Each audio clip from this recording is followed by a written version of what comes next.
3 जून 1857 को भारत के प्रथम स्वतंत्रता संग्राम की आंच मध्य प्रदेश के नीमच पहुंची और वहां भी सिपाहियों ने ब्रिटिश शासन के विरुद्ध मोर्चा खोल दिया। नीमच में तैनात बंगाली सैनिकों की ब्रिगेड ने बगावत कर दी और दिल्ली की तरफ कूच कर लिया। नीमच धुर दक्षिणी क्षेत्र था जहां स्वतंत्रता की ज्वाला प्रज्वलित हुई। यूरोपीय अधिकारियों ने शहर के किले में शरण ली। बाद में मंदसौर के स्वतंत्रता सेनानियों ने उन्हें बंधक बना लिया, लेकिन मालवा से सेना के आने पर अंग्रेजों ने निश्चिंत होकर शहर को नियंत्रण में कर लिया। ऐतिहासिक रूप से नीमच पहले अजमेर प्रांत का जिला था। मूल रूप से वो उदयपुर रियासत का क्षेत्र था। मेवाड़ के राजा ने ऋण चुकाने के लिए 1768 में नीमच सिंधिया को दे दिया। इसके उपरांत नीमच ग्वालियर रियासत की ब्रिटिश छावनी बन गया। स्वतंत्रता संग्राम शुरू होने के बाद ये शहर मालवा का मुख्यालय बन गया।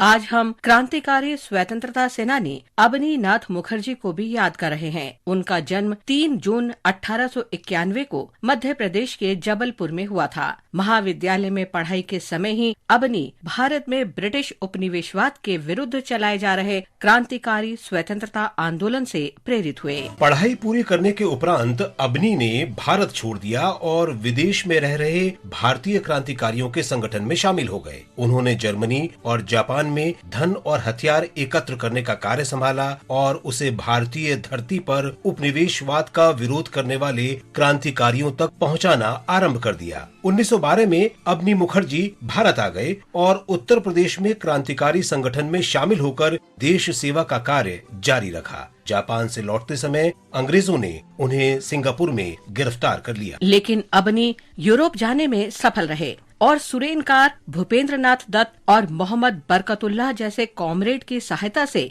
बर्लिन में 1922 में इंडियन इंडिपेंडेंस पार्टी स्थापित की। उन्होंने गुप्त रूप से चेन्नई, कोलकाता और ढाका की यात्रा भी की और 1924 तक भारत में रहे। बाद में वो सक्रिय क्रांतिकारी राजनीति से सेवानिवृत्त हो गए और सोवियत संघ चले गए और वहाँ साहित्यिक कार्य में संलग्न हो गए।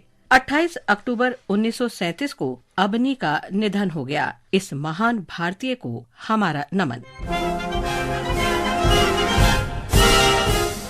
3 जून 1947 को भारत में अंतिम ब्रिटिश वायसराय माउंटबेटन ने 3 जून की योजना का प्रस्ताव दिया। इसे माउंटबेटन योजना भी कहा जाता है। उसमें विभाजन, स्वायत्तता, 2 नए राष्ट्रों की संप्रभुता और अपना संविधान बनाने के लिए उनके अधिकार के सिद्धांत शामिल थे। रियासतों को ये विकल्प दिया गया कि वे भारत या पाकिस्तान में से किसी एक में शामिल हो सकते हैं। द इंडियन इंडिपेंडेंस एक्ट 1947 के माध्यम से उस योजना पर कार्य आरंभ कर दिया गया। वो अधिनियम ब्रिटिश संसद में पारित किया गया और 18 जुलाई 1947 को उसे शाही स्वीकृति मिल गई। माउंटबेटन योजना के प्रावधानों के अनुसार ब्रिटिश भारत को 2 भागों में विभाजित किया जाना था, भारत और पाकिस्तान। 1946 में बनी संविधान सभा द्वारा तैयार संविधान पाकिस्तान पर लागू नहीं होगा और अपनी अलग संविधान सभा के प्रश्न का निर्णय पाकिस्तान स्वयं करेगा। रियासतों को स्वतंत्र बने रहना या भारत अथवा पाकिस्तान में विलय का विकल्प दिया गया। इन रियासतों पर ब्रिटिश आधिपत्य समाप्त कर दिया गया। दोनों देशों के बीच अंतर्राष्ट्रीय सीमाएं तय करने के लिए साइरिल रेडक्लिफ की अध्यक्षता में सीमा आयोग बनाया गया। आयोग को बंगाल और पंजाब को 2 नए देशों में चिन्हित करना था। सत्ता के अंतरण की तिथि 15 अगस्त 1947 थी। विभाजन के दुष्परिणाम आज भी दोनों देशों और उनके नागरिकों को भोगने पड़ रहे हैं।